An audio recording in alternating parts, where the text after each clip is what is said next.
നമ്മുടെ സംസ്ഥാനം ഇപ്പോൾ വീണ്ടും ഒരു ദുരിതത്തിന്റെ കാലത്തിൽ കൂടെ കടന്നു പോയിക്കൊണ്ടിരിക്കുക.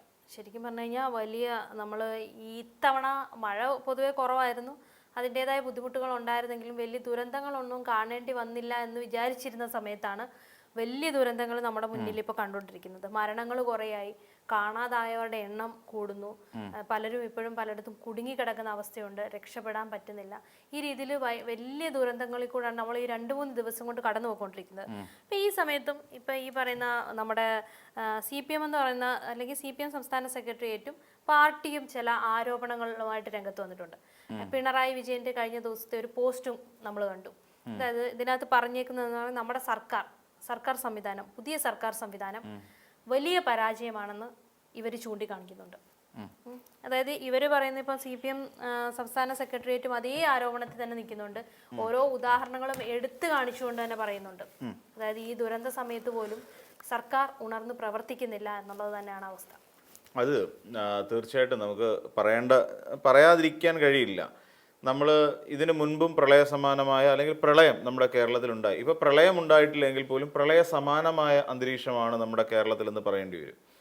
കാരണം ഇനിയും നമ്മുടെ റോഡുകളടക്കം പല വീടുകളടക്കം എല്ലാം നഷ്ടപ്പെട്ടു. ഏകദേശം 15 പേർ മരിച്ചതായിട്ടാണ് ഔദ്യോഗിക സ്ഥിരീകരണം. അതോടൊപ്പം 7 പേര് കാണാതായിട്ടുണ്ട്.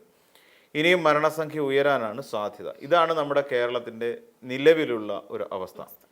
അപ്പം ഇങ്ങനെ പലയിടങ്ങളിലും മഴ ശക്തമായി പെയ്യുന്നുണ്ട്. എന്നാലും മഴയുടെ ഒരു തോത് കുറഞ്ഞു എന്ന് തന്നെ പറയാം, അളവ് കുറഞ്ഞിട്ടുണ്ട്. അപ്പോൾ അങ്ങനെ നമ്മൾ പരിശോധിക്കുമ്പോഴും ഇവിടെ എന്താണ് നമ്മുടെ സംവിധാനം ചെയ്തത് എന്നുള്ളതാണ് നമ്മുടെ ഏറ്റവും വലിയ ചോദ്യം. ഇവിടെ എവിടെയെങ്കിലും കുറേ ദുരിതാശ്വാസ ക്യാമ്പുകൾ ഓപ്പൺ ചെയ്തുകൊണ്ട് പലരെയും അവിടെ കൊണ്ട് വെറുതെ കയറ്റിയിട്ട് പാർപ്പിക്കുന്നതാണോ? നമ്മൾ കഴിഞ്ഞ തവണ നമ്മൾ സംസാരിച്ചൊരു പ്രധാനപ്പെട്ട ഒരു കാര്യങ്ങളിലൊന്ന് വരുന്നത് അത് തന്നെയാണ്. അതായത് എങ്ങനെ ഒരു സിസ്റ്റം നന്നായി ഓടിക്കാൻ കഴിയും. ഇപ്പോൾ നമ്മൾ ആലോചിച്ച് നോക്കിയാൽ ഇപ്പോൾ ഒരു പ്രളയം ഉണ്ടാകുന്നു, വെള്ളം കെട്ട് ഉണ്ടാകുന്നു, ഇതിന് ശേഷം ദുരിതാശ്വാസ ക്യാമ്പിലേക്ക് പോകുമ്പോൾ പലതരത്തിലുള്ള ആളുകളാണ് അവിടെ താമസിക്കുന്നത്. അപ്പോൾ അവർക്ക് യഥാവിധി മരുന്നുകൾ എത്തിച്ചു കൊടുക്കുക എന്ന് പറയുന്ന വലിയ ഒരു കടമ്പ കിടക്കുന്നു. അപ്പോൾ ഈ രക്ഷാപ്രവർത്തകർ അവിടെ നിന്ന് രക്ഷിച്ച് ഇത്തരം ഈ ക്യാമ്പുകളിലേക്ക് എത്തിച്ചു കഴിയുമ്പോൾ അവർക്ക് വേണ്ട സാധനങ്ങൾ, ആഹാരം, ഭക്ഷണം, വസ്ത്രം, അതോടൊപ്പം മരുന്നുകൾ, സ്ഥിരം മരുന്ന് കഴിക്കുന്ന പേഷ്യൻസൊക്കെ ഉണ്ടാവും. അപ്പോൾ അവർക്കൊക്കെ മരുന്നുകൾ എത്തിച്ചു കൊടുക്കുക. ഇതൊക്കെ വലിയൊരു ഉത്തരവാദിത്വത്തിൻ്റെ ഭാഗമാണ്. ഈ ഉത്തരവാദിത്വം ഒന്നും സത്യം പറയാൻ നമ്മുടെ സർക്കാർ മറന്നുപോയി എന്നുള്ളതാണ് ഏറ്റവും പ്രധാനപ്പെട്ട ഒരു കാര്യം. നമ്മൾ ആലോചിക്കുക, ഇപ്പം എല്ലാവരും പറഞ്ഞല്ലോ VD സതീശൻ ഹെലികോപ്റ്ററിൽ പറന്നു, 85 ലക്ഷം രൂപ 80 ലക്ഷം രൂപ എന്തോ പ്രതിമാസം വാടക കൊടുത്തിട്ടാണ് ഈ ഹെലികോപ്റ്റർ ഇവിടെ ഇട്ടിരിക്കുന്നത്. അന്ന് പറഞ്ഞത് പിണറായി വിജയൻ സർക്കാരിൻ്റെ ധൂർത്താണ് എന്ന് പറഞ്ഞിരുന്നു.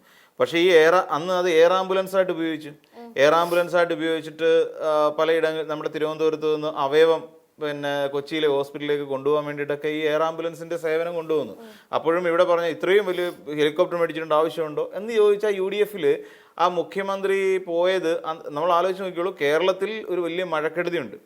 പിണറായി വിജയൻ 2018 ഒരു പ്രളയം ഉണ്ടാകുന്ന സാഹചര്യത്തിൽ തൻ്റെ ബാക്കി ഔദ്യോഗികവും അനൗദ്യോഗികവുമായ എല്ലാ പരിപാടികളും ക്യാൻസൽ ചെയ്തു. അവിടെയാണ് നമ്മൾ ഒരു മുഖ്യമന്ത്രി എങ്ങനെ പ്രവർത്തിക്കണം അല്ലെങ്കിൽ ഒരു ക്രൈസിസ് മാനേജ്മെൻറ്റ് എങ്ങനെ മുന്നോട്ട് കൊണ്ടുപോകണം എന്നുള്ളത് നമ്മൾ ആദ്യം കാണുന്ന അവിടെയാണ്. അദ്ദേഹം തൻ്റെ എല്ലാ ഔദ്യോഗികവും അനൗദ്യോഗികവുമായ എല്ലാ നടപടിക്രമങ്ങളും പൊതുപരിപാടികളും എല്ലാം ഒഴിവാക്കി പുള്ളി തിരുവനന്തപുരത്തുണ്ടായിരുന്നു. കോർഡിനേറ്റ് ചെയ്യാൻ വേണ്ടി തിരുവനന്തപുരത്തിരുന്നു. അത് വെറുതെ ഇരിക്കുകയായിരുന്നില്ല, കാര്യങ്ങളെല്ലാം വളരെ കൃത്യമായി ഓടിച്ചുകൊണ്ട് പോകാൻ അദ്ദേഹത്തിന് കഴിഞ്ഞു എന്നുള്ളത് ഒരുപക്ഷെ എനിക്ക് തോന്നുന്നു പിണറായി വിജയൻ എന്ന് പറയുന്ന ഒരു മുഖ്യമന്ത്രിയെ കൊണ്ട് മാത്രം സാധിക്കുന്നതാണെന്നാണ് എൻ്റെ ഒരു വിശ്വാസം. അതേസമയം ഇവിടെ എന്താ ഉണ്ടായത്? മുഖ്യമന്ത്രി പിണറായി വിജയൻ ഹെലികോപ്റ്ററിൽ ഇറങ്ങിയെന്ന് ആരും ഒന്നും വാർത്ത ചെയ്തില്ല. അതേസമയം ഇത്തവണ എന്താ ഉണ്ടായെന്ന് ചോദിച്ചു കഴിഞ്ഞാൽ 3 തവണയാണ് തിരുവനന്തപുരത്ത് നിന്ന് ഹെലികോപ്റ്റർ പൊങ്ങുന്നത്. എന്നിട്ട് അദ്ദേഹം പോയത് എവിടെയാ? ആദ്യം ഒരു തവണ പറന്നു, തിരുവല്ല വരെ പറന്നു. തിരുവല്ലയിൽ എന്നിട്ട് തിരിച്ച് ക്ലൈമറ്റ് മോശമായതുകൊണ്ട് തിരിച്ച് തിരുവനന്തപുരത്തിന് വരുന്നു. വീണ്ടും അദ്ദേഹം ഉച്ചയോടുകൂടി വീണ്ടും തിരിക്കുന്നു, നേരെ കൊച്ചിക്ക് പോകുന്ന അദ്ദേഹം പറയുന്നത് ഏത് ഇൻവെസ്റ്റേഴ്സിനെ മീറ്റ് ചെയ്യാൻ വേണ്ടിയിട്ടാണെന്നാണ് അദ്ദേഹം ഇന്നത്തെ പത്രസമ്മേളനത്തിൽ അദ്ദേഹം വ്യക്തമാക്കുന്നത്. സംസ്ഥാനത്തിന് ഗുണമുള്ള എന്തോ വലിയൊരു പദ്ധതിക്ക് വേണ്ടിയിട്ട് ചില ഇൻവെസ്റ്റേഴ്സിനെ കാണാൻ വേണ്ടിയിട്ടാണ് ഞാൻ പോയതെന്ന് പറഞ്ഞു. പക്ഷേ ആ ഇൻവെസ്റ്റേഴ്സിനെ കണ്ടതായി ഒരിടത്തും പറയുന്നില്ല. അത് ഏത് ഇൻവെസ്റ്റേഴ്സ്? എന്താ ഇൻവെസ്റ്റേഴ്സിന് പേരില്ലേ? അല്ലെങ്കിൽ ഇൻവെസ്റ്റേഴ്സ് എന്ന് പറയുമ്പോൾ ഒരു വ്യക്തി ഉണ്ടാവില്ല, ആ വ്യക്തിക്ക് പേരുണ്ടാവും, അല്ലെങ്കിൽ ഒരു സ്ഥാപനം ഉണ്ടാവും, ആ സ്ഥാപനത്തിന് പേരുണ്ടോ, അല്ലെങ്കിൽ കമ്പനിക്ക് പേരുണ്ടോ? ഇതൊന്നും പറയാതെ ഞാനിവിടെ സംസ്ഥാനത്തിന് ഗുണമുള്ള ചില നിക്ഷേപകരുമായി സംസാരിക്കാൻ പോയി എന്ന് പറയാം. ഒരു ഈവനിങ് ഉള്ള ഭക്ഷണമാണ് പറഞ്ഞത്. അപ്പോൾ അതിന് മുമ്പായി അദ്ദേഹം എന്ത് ചെയ്തു, അമ്മായിച്ചൻ അവിടെ ആശുപത്രിയിൽ വയ്യ കിടക്കുകയാണ്, അവിടേക്ക് പിന്നെ ഇതിൽ പോയി, ഹെലികോപ്റ്ററിൽ പോയി. ഇതൊരു സ്വകാര്യ പരിപാടിയാണ്. ഒരു മുഖ്യമന്ത്രി ആയിരിക്കുന്ന ഒരാൾ സംസ്ഥാന സർക്കാരിൻ്റെ സൗകര്യം ഉപയോഗിച്ചുകൊണ്ട് അദ്ദേഹത്തിൻ്റെ അമ്മായിച്ചനെ കാണാൻ പോകുന്ന തെറ്റാണെന്നല്ല പറഞ്ഞത്. അമ്മായിച്ചനെ കാണാൻ പോകണം, മോശം, അല്ലെങ്കിൽ അമ്മായിച്ചൻ വയ്യ അടക്കുന്ന സമയത്ത് പോകണ്ടേ. അപ്പോൾ അവിടെ ഈ നമ്മുടെ സംസ്ഥാന സർക്കാരിൻ്റെ കീഴിലിരിക്കുന്ന ഹെലികോപ്റ്ററിൽ തന്നെ കയറി അവിടെ അമ്മായിച്ചനെ കാണാൻ പോകണമെന്നുള്ള ഒരു നിർബന്ധ ബുദ്ധി അത് ഇച്ചിരി കടുത്തു പോയി എന്നുള്ളതാണ് എൻ്റെ ഒരു അഭിപ്രായം. അദ്ദേഹത്തിന് വാഹനം സർക്കാരിന് 1 രൂപ പോലും നഷ്ടം വന്നിട്ടില്ലെന്നാണല്ലോ. നഷ്ടം വന്നില്ല എന്നുള്ളതൊക്കെ അവിടെ നിൽക്കട്ടെ. അത് ഈ പറയുന്ന പോലെ നഷ്ടം വരാത്ത എന്ത് പരിപാടിയും ചെയ്യാവുന്നുണ്ടോ? സംസ്ഥാന സർക്കാരിന് നഷ്ടം വരുന്നില്ല എന്നും പറഞ്ഞുകൊണ്ട് എന്ത് പരിപാടിയും പിന്നെ ഇവിടെ കാണിച്ചു കൂട്ടാൻ പറ്റുമോ? അത് തെറ്റല്ലേ? മുഖ്യമന്ത്രിയാണെന്നേ. നമ്മൾ വിചാരിക്കുന്ന പോലെ അത് ഇരിക്കുന്നൊരു പോസ്റ്റ് എന്ന് പറഞ്ഞാൽ എക്സിക്യൂട്ടീവ് പോസ്റ്റാണ് സംസ്ഥാനത്തിൻ്റെ. ആ എക്സിക്യൂട്ടീവ് പോസ്റ്റിൽ ഇരുന്നുകൊണ്ട് എനിക്ക് എന്തും കാണിക്കാം എന്ന് പറയാൻ പറ്റുമോ? സംസ്ഥാനത്തിന് നഷ്ടം വന്നില്ല, അതുകൊണ്ട് ഞാൻ മയക്കുമരുന്ന് നടത്തും എന്ന് പറയാൻ പറ്റുമോ? ഇല്ല, അതൊന്നും പറ്റില്ല. അപ്പം ഞാൻ ഇവിടെ ഈ രീതിയിൽ സംസ്ഥാനത്തിന് നഷ്ടം വന്നില്ല എന്ന് പറഞ്ഞിട്ട് അവിടെ കിടക്കുന്ന കാറ് തൂക്കി വയ്ക്കാൻ പറ്റുമോ? ഇതൊന്നും പറ്റില്ല. അതൊക്കെ അദ്ദേഹത്തിൻ്റെതായ പേഴ്സണൽ കാര്യങ്ങൾക്ക് അദ്ദേഹത്തിന് വേണമെന്നുണ്ടെങ്കിൽ പോട്ടെ, കാർ ഉപയോഗിക്കാമായിരുന്നു, കാർ ഉപയോഗിക്കാം. എന്നിട്ട് അദ്ദേഹം ചെയ്തത് എന്താ? പിന്നീട് അദ്ദേഹം എനിക്ക് തോന്നുന്നു പൊന്നാനിയിലേക്ക് പോയെന്ന് തോന്നുന്നു. പൊന്നാനി പോയിരുന്നുണ്ട് ഭക്ഷണം കഴിക്കുന്നത് തെറ്റല്ല.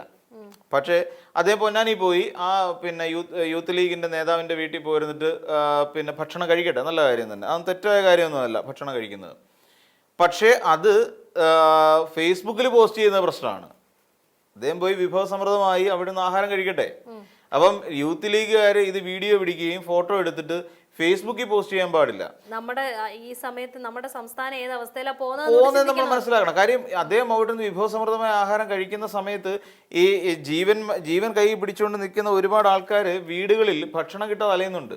അവർക്ക് NDRF ടീമും അതോടൊപ്പം തന്നെ അവിടുത്തെ സന്നദ്ധ സംഘടനകളും കുപ്പിവെള്ളം കൊണ്ട് കൊടുത്തുകൊണ്ടിരിക്കുന്ന തിരക്കിലായിരുന്നു. ഉച്ചയ്ക്ക് കഴിക്കാനില്ല, പൊതിച്ചോറ് കൊണ്ട് കൊടുക്കുന്നു. ചില സംഘടനകൾ കഞ്ഞി, ഇപ്പോൾ DYFI പോലുള്ള സംഘടനകൾ കഞ്ഞിയൊക്കെ വെച്ചിട്ട് വിതരണം ചെയ്യുന്നൊരു സമയമാണ്. ആ സമയത്ത് അദ്ദേഹം കഴിക്കുന്ന ആഹാരത്തിൻ്റെയും അവിടെ പോയി കഴിക്കുന്ന പിന്നെ ബീഫിൻ്റെയും പോർക്കിൻ്റെയും ഒക്കെ ചിത്രം എടുത്തിട്ട് അല്ലെങ്കിൽ വീഡിയോസ് എടുത്തിട്ട് സാമൂഹ്യ മാധ്യമങ്ങളിലൂടെ കൊടുക്കുക എന്ന് പറഞ്ഞാൽ അങ്ങേ അറ്റത്തെ മോശമാണെന്നേ. അങ്ങനെ അദ്ദേഹം ചെയ്തോട്ടെ, തെറ്റൊന്നുമില്ല. അദ്ദേഹത്തിന് ഉച്ചയ്ക്ക് ആഹാരം കഴിക്കാം, ഈവനിങ് ആഹാരം കഴിക്കാം, അതിലൊന്നും ആർക്കും ഒരു തെറ്റ് പറയാനില്ല. എന്നിട്ട് ഇവർ ചെയ്ത് എന്താ, ഇത് AI നിർമ്മിതമാണ് എന്ന് പറയുന്നത് സാമൂഹ്യ മാധ്യമങ്ങൾ വലിയ പ്രചരണം കൊടുത്തു. മുഖ്യമന്ത്രി അവിടെ ഇരുന്നുകൊണ്ട് ചെയ്തത് കുറെ, എന്നിട്ട് ഇതാണ് ഒറിജിനൽ എന്ന് പറഞ്ഞുകൊണ്ട് AI ഫോട്ടോ ഉണ്ടാക്കി. ഇപ്പം ഇത്രയും ആൾക്കാർ കൂടിയിരിക്കുന്നു, മുഖ്യമന്ത്രി അവിടെ നിന്ന് അവലോകനം ചെയ്യുന്നതായിട്ട് ഒരു ഡൈനിങ് ടേബിളിൽ കുറെ മാപ്പുകൾ നിരത്തി വെച്ച്, കുറെ മാപ്പുകൾ ശ്രദ്ധിച്ചിട്ടുണ്ടാവും ഒരു സോഷ്യൽ മീഡിയയിൽ വന്നത്, കുറെ മാപ്പുകൾ നിരത്തി വെക്കുന്നു. നമ്മുടെ സംസ്ഥാന സർക്കാരിൽപ്പെട്ട ഒരൊറ്റ മന്ത്രിമാരില്ല, സംസ്ഥാന സർക്കാരിൽ ഒരു മന്ത്രി പോലും ഇല്ലെന്നേ. അവിടെ നിൽക്കുന്നവരുടെ ഫേഷ്യൽ എക്സ്പ്രഷൻ എല്ലാവരും ചിരിച്ചുകൊണ്ടിരിക്കുക. ഒരാൾ ആഹാരം കഴിക്കുമ്പോൾ അല്ലെങ്കിൽ മുഖ്യമന്ത്രി നമ്മുടെ വീട്ടിൽ വന്ന് ആഹാരം കഴിക്കുമ്പോഴോ ഒരു 5 മിനിറ്റ് സ്പെൻഡ് ചെയ്യുമ്പോഴോ നമുക്കുണ്ടാകുന്ന ഒരു സന്തോഷാതിരേകം ഉണ്ടല്ലോ. അപ്പോൾ അതൊക്കെ കാണിച്ചുകൊണ്ടാണ് ആൾക്കാർ നിൽക്കുന്നത്. ഇവിടെ മുഖ്യമന്ത്രി അവലോകന യോഗം കൂടുന്ന സമയത്ത് എന്തിനാണ് പിന്നെ ആൾക്കാർ ചിരിച്ചുകൊണ്ടിരിക്കുന്നത്? പ്രളയത്തിനെ കുറിച്ച്, പ്രളയം എങ്ങനെ ക്രൈസിസ് മാനേജ്മെന്റ് ആയിട്ടാണ്. അപ്പോൾ അവിടെ അദ്ദേഹം നിൽക്കേണ്ട, അങ്ങനെ ചിരിച്ചുകൊണ്ടിരിക്കേണ്ട ആവശ്യമില്ല എന്നൊന്ന്. പിന്നെ തന്നെയുമല്ല, അവിടെ എവിടെയാണ് മന്ത്രിമാർ? PC വിഷ്ണുനാഥ് അടക്കമുള്ള അല്ലെങ്കിൽ ഓരോ മന്ത്രിമാരും അടക്കമുള്ള എല്ലാ മന്ത്രിമാർക്കും ചുമതല കൊടുത്തിട്ടുണ്ട് ഓരോ ജില്ലകൾ തിരിച്ചിട്ട്. എന്നിട്ട് ആ ജില്ലകളിലെ മന്ത്രിമാരെവിടെ? അപ്പം മലപ്പുറത്താണെങ്കിൽ മലപ്പുറത്തിൻ്റെ ചുമതലയുള്ള മന്ത്രി വേണ്ടേ? കോഴിക്കോടാണെങ്കിൽ കോഴിക്കോടിൻ്റെ ചുമതലയുള്ള മന്ത്രി വേണ്ടേ? അപ്പം ഇതൊന്നും ഇല്ലാതെ അവരവിടെ മാറി നിൽക്കുകയാണ്.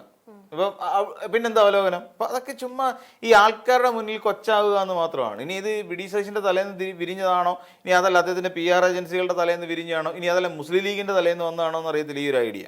പക്ഷേ ഭക്ഷണം കഴിച്ചു, സോഷ്യൽ മീഡിയയിൽ പോസ്റ്റ് ചെയ്യാൻ പാടില്ല. 2 തവണയാണ്, 2 ഈവനിങ്ങും മോർണിംഗും.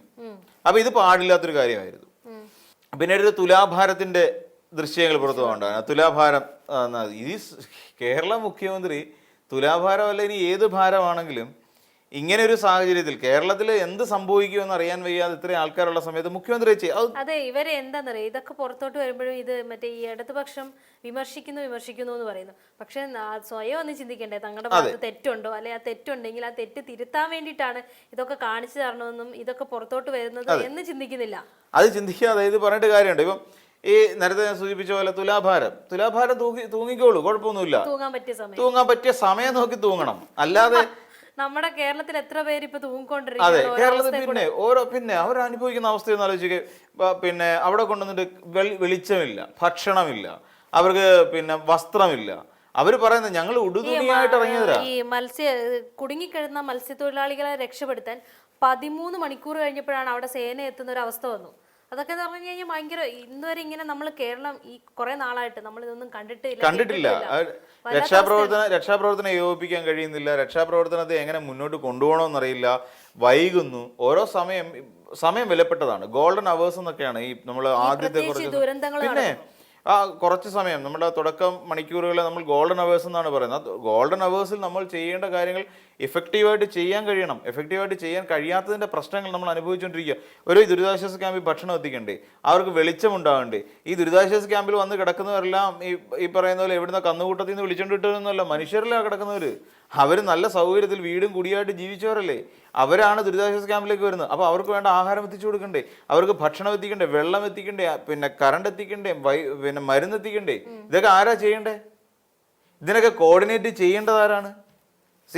എല്ലാം കോർഡിനേറ്റ് ചെയ്യേണ്ടത് ഈ പറയുന്ന മുഖ്യമന്ത്രി എന്ന് പറയുന്ന ഒരാൾ. ആ സമയത്ത് അദ്ദേഹം ചെയ്ത് തുലാഭാരത്തിന് പോയി. അതുകൂടാതെ ഭക്ഷണം കഴിക്കാൻ പോയി. അമ്മായിച്ചൻ അവിടെ ആശുപത്രി കിടക്കുമ്പോൾ അദ്ദേഹത്തെ വിസിറ്റ് ചെയ്യാനായിട്ട് ഹെലികോപ്റ്ററിൽ പോയി. അത് കഴിഞ്ഞിട്ടൊരു ജുവലറി ഷോപ്പിന്റെ ഉദ്ഘാടനത്തിനും പോയിന്നേ.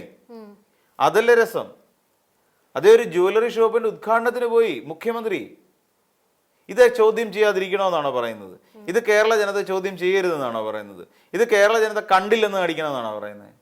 എന്നിട്ട് തൊട്ടടുത്ത ദിവസം ഒന്ന് പിന്നെ ജയശാകുമാരുടെയും കൈരളി ടിവിയുടെയും മാധ്യമപ്രവർത്തകന്റെ നെഞ്ചത്തോട്ട് കയറിയിട്ട് കാര്യമൊന്നുമില്ല. അവർ ചോദിക്കും. കാരണം ഇതല്ലായിരുന്നു മലയാളിയുടെ ശീലം. മലയാളിയുടെ ശീലം ഒരു ക്രൈസിസ് ഉണ്ടാകുമ്പോൾ അത് മാനേജ് ചെയ്യാൻ വേണ്ടിയിട്ട് ഒരാൾ നമ്മുടെ കൂടെ ഉണ്ട് എന്നൊരു തോന്നലുണ്ടാക്കി. ഒറ്റ ചോദ്യമാണ് ചോദിച്ചത്, നമ്മൾ ഒരുമിച്ച് ഇറങ്ങുകയല്ലേ എന്നൊരു ചോദ്യം തൻ്റെ ഇടത്തോടെ ചോദിച്ച ഒരു മുഖ്യമന്ത്രി ഉണ്ടായിരുന്ന കാലം അല്ലെങ്കിൽ സംസ്ഥാനമാണ് കേരളം. നമ്മളിനി എന്ത് ചെയ്യും എന്ന് ചോദിച്ചപ്പോൾ നമ്മൾ ഒരുമിച്ച് അങ്ങ് ഇറങ്ങുകയല്ലേ എന്നാണ് പിണറായി വിജയൻ മാധ്യമങ്ങളുടെ മുഖത്ത് നോക്കി ചോദിച്ചത്. അന്ന് ഒന്നും ആലോചിക്കാതെ കേരളത്തിൻ്റെ പടിഞ്ഞാറൻ പ്രദേശങ്ങളിൽ കിടക്കുന്ന, തീരദേശത്ത് കിടക്കുന്ന നമ്മുടെ പിന്നെ മത്സ്യത്തൊഴിലാളികളായ സഹോദരങ്ങൾ ഇവിടുന്ന് രായ്ക്ക് രാമായണം അവർ പിന്നെ വള്ളം എടുത്തുകൊണ്ട് ഇറങ്ങുമായിരുന്നു. എന്താ പിന്നെ ഞങ്ങളുടെ പിന്നിൽ ഞങ്ങളുടെ മുഖ്യമന്ത്രിയുണ്ട്. അങ്ങനെ ഒരു ചോദ്യം മുഖ്യമന്ത്രി ചോദിച്ചു. നമ്മൾ അങ്ങ് ഒരുമിച്ച് ഇറങ്ങുകയല്ലേ എന്നൊരു ചോദ്യം ചോദിച്ചപ്പോൾ ആ ചോദ്യത്തിൽ നിന്ന് മനസ്സിലാക്കിക്കൊണ്ട് അവരിറങ്ങി. മത്സ്യത്തൊഴിലാളികൾ ഞങ്ങൾക്ക് വെള്ളവുമായിട്ട് മല്ലിട്ടാണ് ശീലം, ഞങ്ങൾ കടലിനോട് മല്ലിട്ട് ജീവിച്ചവരാ എന്ന് പറഞ്ഞുകൊണ്ട് അവർ നേരെ വള്ളം എടുത്തുകൊണ്ട് ഇറങ്ങുകയല്ലേ. നമ്മൾ കണ്ടതല്ലേ. അതുകൊണ്ടാണല്ലോ കേരളത്തിന്റെ സ്വന്തം നാവികസേനയെന്ന് അവരെ മുഖ്യമന്ത്രി പിണറായി വിജയൻ വിളിച്ചത് അല്ലേ. ആ കൂട്ടത്തിൽ പിന്നെ എനിക്കൊന്ന് ആലപ്പാടാന്ന് തോന്നുന്നു, ഒരു ചെറുപ്പക്കാരൻ വള്ളം കയറ്റുന്നതിനിടയിൽ അദ്ദേഹത്തിൻ്റെ കഴുത്തിൽ വള്ളം ടൈറ്റായി പോയി, പെടലി ഒടിഞ്ഞ് പിന്നെ കിടപ്പിലായി പോയി ഒരാൾ. അപ്പോൾ അങ്ങനെയുള്ള അപകടങ്ങളൊക്കെ തരണം ചെയ്തിട്ടാണ്. എന്നിട്ടും പറഞ്ഞ് നിങ്ങൾ പൊയ്ക്കോളൂ എന്നാണ് ആ ചെറുപ്പക്കാരൻ പറഞ്ഞത്. എന്നെ നോക്കണ്ട, നിങ്ങൾ വിട്ടോളാം. അപ്പോൾ അങ്ങനെ ഒരു സംസ്ഥാനം ഒരുമിച്ച് നിൽക്കേണ്ട ഒരു സാഹചര്യത്തെ അത് നിർത്താൻ ഒരു കേന്ദ്രബിന്ദു ഉണ്ടാവണം. ആ കേന്ദ്രബിന്ദു എന്ന് പറഞ്ഞാൽ നമ്മുടെ മുഖ്യമന്ത്രി ആവണം. ഇത് പക്ഷേ മുഖ്യമന്ത്രിക്ക് ആവുന്നില്ല.